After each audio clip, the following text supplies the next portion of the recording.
With the 19th pick in the 2026 NFL Draft, the Carolina Panthers select Monroe Freeling, tackle, Georgia. I feel good.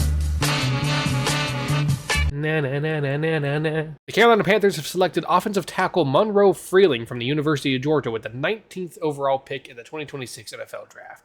And now, this pick came with a lot of mixed reactions from fans. Some of them were just underwhelmed by the pick, and others were very just outright unhappy with this pick.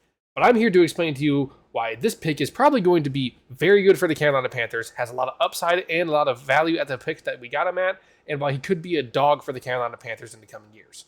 And like I said, Freeling's pick came with a lot of mixed reactions when it came to the fan base. And while I do understand why some people could be upset, there were a lot of good guys still on the board at pick 19, and a lot of people wanted a sexier pick. They wanted a skill position player, a wide receiver, a DB, a safety.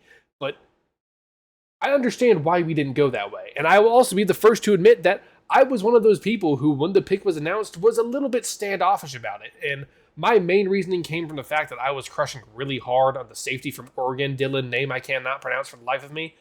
And so I was just upset that they didn't get my favorite guy. But even during my stream, I also mentioned that Freeling was a good pick. It just wasn't my personal favorite. Carolina Panthers select with the 19th pick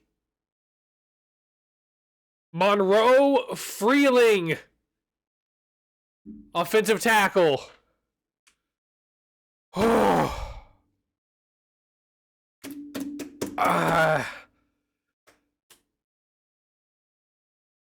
I can't say I dislike it, because if you go in the trenches and get a good man like that, that is a solid O-line that we get to keep. But Dylan was right there. Fuck. And Dallas just traded to Philadelphia. They're probably going to select him to get their Reed Blankenship replacement. God damn it. Still, nothing against Freeling. Just Dylan was right there. Fuck. After sleeping on it for a night and then going to work and being able to walk around and just think about it all day, I've grown to love this pick more and more and really gotten to understand why we did this instead of going for the flashier, sexier pick. And I mean, anyone this excited to be a Carolina Panther is a good pick in my book. Freeling was only a one-year starter for the Bulldogs, but during that time, he was an elite player, only allowing 2 sacks, a handful of pressures, and honestly just putting up elite pass-blocking grades. His RES scores and his NFL Next Gen stats both put him at the second most athletic tackle in this draft, so you can't really deny that he has the physical abilities to be a good player at the next level. Now, before the draft, head coach Dave Canales talked about how he doesn't really believe in drafting for depth. He believes in drafting players that are going to have an impact now. And even though the consensus among Freeling was that he is a raw talent that needs to be molded and may need to be a depth piece for a little bit, it's obvious that the coaching staff sees enough in him that he's going to get a chance to compete for the starting tackle spot against guys like Rasheed Walker and Stone Forsythe, because Icky's not ready to come back yet. And now, of course, this is more of just the guy saying things to make himself look better and, what he feels like he can do on the field. But during the pre-draft process, Freeling did talk about how he was open to play any position on the offensive line and that he thought he could excel in that. And so if that is true, and if that's maybe what the coaching staff sees in Freeling, the ability to slot in anywhere on the line, especially since at any given time, if we have one starter go down, that is a glaring hole that we have on the offensive line. So maybe we can develop Freeling into an Elton Jenkins type of offensive lineman where he really can slot into any place on the 5 starters on the line. And now I do want to mention, I don't think anyone criticizing this pick really hates Monroe as a player. I think it mostly does boil down to the fact that they thought there were better options, or their favorite option was still available at the time that we were picking.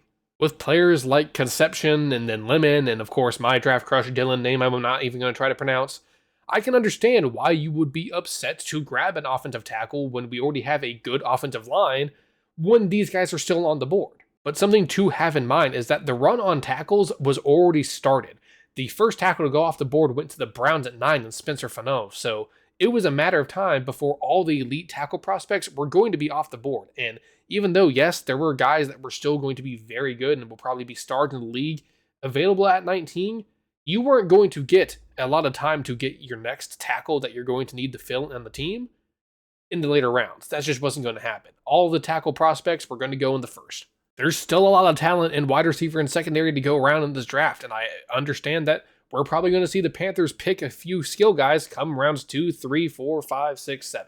Because no matter how you want to spin it, offensive line was a need for Carolina. We have Akeem Ekwonu, who is injured. He may not come back the same. Hopefully he does. But even then, we also don't know if we're going to extend the guy.